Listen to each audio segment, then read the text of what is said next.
okay? Is everything okay with you? Is your zip open? It's not? It's not? It's not? Are you sure it's not? Are you sure? His zip was open. It's not there. 2023 പുറത്തു വന്ന video ആണ് ഇപ്പൊ ഞാൻ കാണിച്ചത്. ഇത് അന്ന് കണ്ട ആളുകളൊന്നും ഇത് മറക്കാൻ ചാൻസ് ഇല്ല. കാരണം ഇത് വിവാദമായിട്ടുണ്ടായിരുന്നു. ഈ വീഡിയോയ്ക്കകത്ത് കാണുന്ന ചെറുപ്പക്കാരന്റെ കയ്യിലിരിപ്പും അതിന് മാത്രം പോന്നതായിരുന്നു. അതായത് ഇതിനകത്ത് കാണുന്ന ചെറുപ്പക്കാരന്റെ പേരാണ് സവാദ്. സവാദ് ആ കാലത്ത് ബസ്സിനകത്ത് കയറുന്നു, ലൈംഗിക അതിക്രമം നടത്തുന്നു. അത് കണ്ട മസ്താനി എന്ന് പറയുന്ന മോഡലിംഗ് ഒക്കെ ചെയ്യുന്ന ഒരു പെൺകുട്ടിയെ റിയാക്ട് ചെയ്യുന്നു, ഷൂട്ട് ചെയ്യുന്നു, റിയാക്ട് ചെയ്യുന്നു. പുള്ളിക്കാർ ഷൂട്ട് ചെയ്യുന്നുണ്ട്, റിയാക്ട് ചെയ്യുന്നു എന്നൊക്കെ മനസ്സിലായപ്പോൾ ഈ കക്ഷി സവാദ് ബസ്സിൽ നിന്ന് ഇറങ്ങി ഓടാൻ ട്രൈ ചെയ്തു.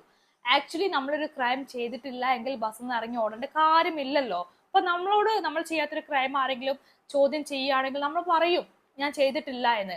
പക്ഷെ ഈ കക്ഷിയോട് പറഞ്ഞിട്ടില്ല, അയാൾ ഇറങ്ങി ഓടാനാണ് ട്രൈ ചെയ്തത്. അപ്പൊ അതൊന്ന് മനസ്സിലാക്കാൻ പറ്റും അയാൾ ക്രൈം ചെയ്തു എന്ന്.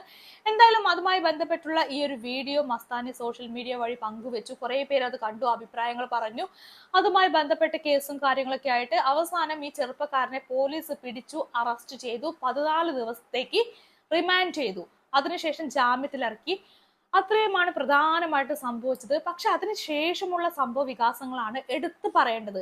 കേരളത്തിൽ ആദ്യമായിട്ട് കേരള മെൻസ് അസോസിയേഷൻ എന്നും പറഞ്ഞൊരു ഊള സംഘടന പൊട്ടിമുളയ്ക്കാനുള്ള കാരണം തന്നെ ഈ വിഷയമാണ്. അത്രയും കാലം നമ്മൾ കേൾക്കാത്തൊരു സംഘടന അങ്ങനെ പുരുഷന്മാർക്ക് വേണ്ടി പൊട്ടിമുളച്ചു. വട്ടിയൂർക്കാവ് അജിത് കുമാർ എന്ന് പറയുന്ന ഊള വ്യക്തി അതിന്റെ പേരിൽ പ്രസിഡന്റ് എന്നും പറഞ്ഞിട്ട് വന്നു. ഈ പറയുന്ന സവാദിനെ പൂമാലയിട്ട് സ്വീകരിച്ചു.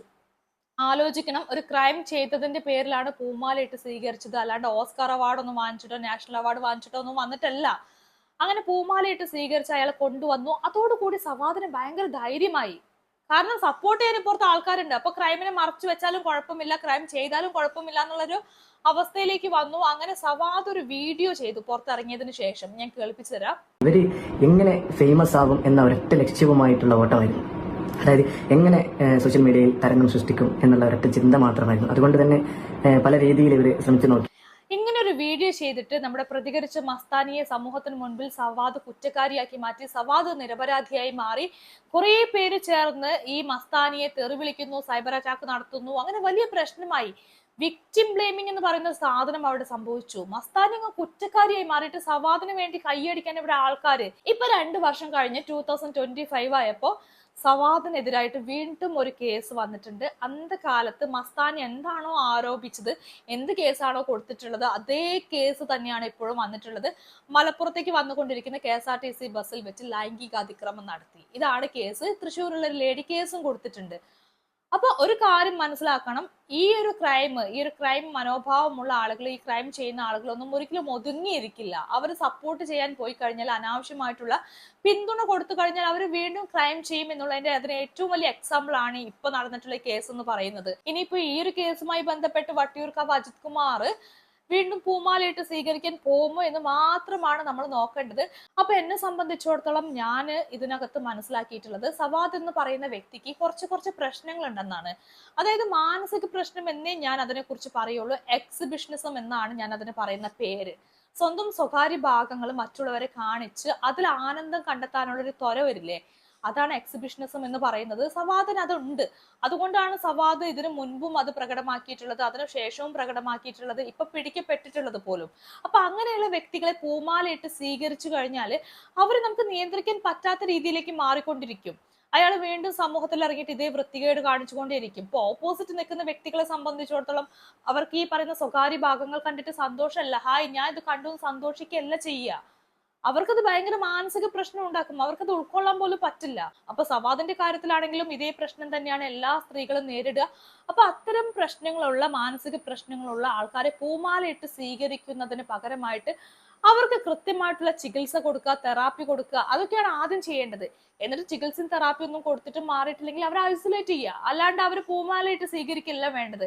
നമ്മൾ ഈ സമൂഹത്തിലേക്ക് അനാവശ്യമായിട്ടുള്ള സ്വഭാവമുള്ള മനുഷ്യരെ ഇറക്കി വിട്ട് കഴിഞ്ഞാൽ, അതും പൂമാലയിട്ട് സ്വീകരിച്ചുകൊണ്ട് കൈയടിച്ചുകൊണ്ട് ഇറക്കി വിട്ട് കഴിഞ്ഞാൽ അത് ഭയങ്കര പ്രശ്നമാവും, സമൂഹത്തിലുള്ളവർക്കാണ് പ്രശ്നം. അപ്പൊ ഇതൊക്കെയാണ് ഈ ഒരു വിഷയവുമായി ബന്ധപ്പെട്ട് എനിക്ക് കാര്യമായിട്ട് പറയാൻ തോന്നിയത്. അപ്പൊ നമ്മുടെ മസ്താനി ഈ ഒരു വാർത്ത അറിഞ്ഞതിന് ശേഷം പുള്ളിക്കാരി കാര്യമായിട്ടൊരു ആഘോഷം നടത്തിയിട്ടുണ്ട്. പടക്കം പൊട്ടിച്ച് ആഘോഷിച്ചു, തെറ്റ് പറയാൻ പറ്റില്ല. കാരണം പുള്ളിക്കാരി ആ സമയത്ത് അത്രമാത്രം സൈബർ അറ്റാക്ക് നേരിട്ടിട്ടുണ്ട്. സവാദിനെ സപ്പോർട്ട് ചെയ്യാൻ അത്രമാത്രം ആൾക്കാർ ഇറങ്ങിത്തിരിക്കുന്നു, പുള്ളിക്കാരിയെ കുറ്റപ്പെടുത്തുന്നു, അറ്റൻഷൻ സീക്കിംഗ് ആണ്, ഫേമസ് ആവാൻ വേണ്ടി ചെയ്ത് പ്രവർത്തിയാന്നൊക്കെ പറഞ്ഞ് ഒരുപാട് പേര് കുറ്റപ്പെടുത്തി.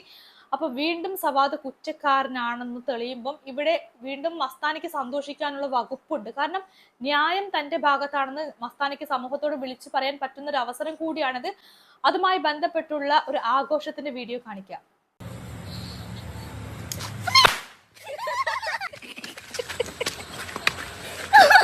കാര്യമായിട്ട് ആഘോഷിക്കുന്നുണ്ട്, ആഘോഷിക്കട്ടെ. ഇനി എന്റെ അഭിപ്രായത്തിൽ ഈ സവാദിന് കൃത്യമായിട്ടുള്ള ചികിത്സ ആരെങ്കിലും കൊടുക്കണമെന്ന് എനിക്ക് പറയാനുള്ളൂ. കാരണം അയാൾ കൺട്രോൾ ചെയ്യാൻ നമുക്കാർക്കും പറ്റില്ല. അയാളൊരു മനോവൈകല്യത്തിന് ഉടമയാണ്.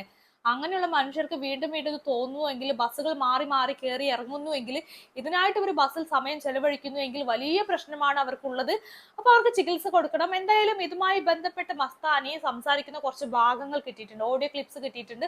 അപ്പൊ അതിനകത്ത് പുള്ളിക്കാരി പറയുന്ന കുറച്ച് കാര്യങ്ങൾ കേട്ട് നോക്കാം. അത് നിങ്ങളെ കേസ് എന്തായി? മനസ്സിലായി, അറിഞ്ഞു. അല്ല നിങ്ങളെ കേസ് തൃശ്ശൂർ വെച്ചിട്ട് എന്റെ കേസിനെ കുറിച്ചൊന്നും കൊറേ എന്റെ അമ്മ CM-ന് മെയിൽ അയച്ചു. കൊറേ അതിന്റെ പിന്നാലെ ഞങ്ങൾ ചോദിച്ചു നടന്നു. ഞാൻ ഒരു ദിവസം പോലീസുകാരെ വിളിച്ചപ്പോ പറഞ്ഞു കുറ്റപത്രം സമർപ്പിച്ചിട്ടുണ്ട്, സവാദ് കുറ്റക്കാരനാന്ന് പറഞ്ഞിട്ട് കുറ്റപത്രം സമർപ്പിച്ചിട്ടുണ്ടെന്ന് പറഞ്ഞു. ഒരു ദിവസം 164-ന് വിളിച്ചു, അത് ചെയ്തു കഴിഞ്ഞു. പിന്നെ അതിനെക്കുറിച്ച് ഞാൻ കുറെ ചോദിച്ചു നടന്നു. ബട്ട് ഒരു രീതിയിലും എനിക്കതിനെ മുന്നിലോട്ടൊന്നും എനിക്ക് അറിഞ്ഞില്ല. സോ ഇനി ആവും ഓൾറെഡി അന്ന് സ്റ്റേഷനിൽ പോയി കംപ്ലൈന്റ് കൊടുത്ത സമയത്ത് പറഞ്ഞതാണ്, ഒരു 4-5 കൊല്ലം ഇതിന്റെ പിന്നിൽ നടന്ന് കഷ്ടപ്പെടേണ്ടി വരും എന്നൊക്കെ പറഞ്ഞതായിരുന്നു എൻ്റെ അടുത്ത്. കേസ് വേണോ, കേസായിട്ടാണോ മുന്നോട്ട് പോകുന്നതെന്ന് ചോദിച്ചിട്ടുണ്ടായി. അപ്പൊ അതേപോലെ ആയിരിക്കും. വെയിറ്റ് ചെയ്യാം എന്നുള്ള രീതിയിൽ വെയിറ്റ് ചെയ്തുകൊണ്ടിരിക്കുകയാണ് ഇതുവരെ. ഇപ്പോഴും ഒരു അപ്ഡേറ്റും ഇല്ല. CM-ന് കുറെ വട്ടം എന്റെ അമ്മയുടെ ഭാഗത്തുനിന്ന് കൊടുത്തത്. എന്നിട്ട് അതിനും പോലീസ് സ്റ്റേഷനിലേക്ക് വിളിപ്പിക്കുകയൊക്കെ ചെയ്തിരുന്നു, CM-ന്റെ ആക്ഷൻ കാരണമാണ് എന്നും പറഞ്ഞിട്ട്. എന്നിട്ടും not heard anything new about it. Okay, അപ്പൊ CM-നൊക്കെ കേസ് കൊടുത്തിട്ടും കാര്യമായിട്ട് ഒന്നും സംഭവിച്ചില്ല എന്ന് പറയുന്നു. എന്റെ അഭിപ്രായത്തിൽ നിങ്ങൾ അവിടെ നിന്നൊന്നും പ്രതീക്ഷിക്കണ്ട. നിങ്ങളൊരു വലിയ സെലിബ്രിറ്റി ആണെങ്കിൽ, നിങ്ങൾക്ക് വലിയ സ്വാധീനം ഉണ്ടെങ്കിൽ CM-ഉം കൂടെ നിൽക്കും, എല്ലാവരും കൂടെ നിൽക്കും. അല്ലാത്തവർക്ക് ഇവിടെ നീതിയൊന്നും കിട്ടാൻ ചാൻസ് ഇല്ല എന്നാണ് എന്റെ വ്യക്തിപരമായിട്ടുള്ള അനുഭവം കൊണ്ട് ഞാൻ മനസ്സിലാക്കിയിട്ടുള്ളത്. ഇവിടെ ഹണി റോസോ അല്ലെങ്കിൽ കൃഷ്ണകുമാറോ ഒക്കെ ഇറങ്ങിത്തിരിക്കുന്നത് പോലെ സാധാരണക്കാരനൊന്നും പ്രത്യേകിച്ച് ഒരു നീതിയും കിട്ടാൻ പോകുന്നില്ല. അത്രയ്ക്ക് പ്രിവിലേജ് ഉണ്ടെങ്കിൽ, അത്രയ്ക്ക് നിങ്ങൾക്കൊരു ഫേമസ് ആയിട്ടുള്ള ഒരു വ്യക്തിയാണ് നിങ്ങളെങ്കിൽ മാത്രമേ നിങ്ങൾക്ക് ഈ പറയുന്ന എല്ലാ പ്രിവിലേജും കിട്ടുള്ളൂ, എല്ലാ വിധത്തിലുള്ള സൗകര്യവും CM-ൽ നിന്ന് പോലും കിട്ടുള്ളൂ. ഒരു രണ്ടാഴ്ചയായിട്ട് പലവരും എന്റെ കോളേജിലെ സീനിയർ ആയിരുന്ന ഒരു ചേച്ചി എനിക്ക് മെസ്സേജ് അയച്ചു.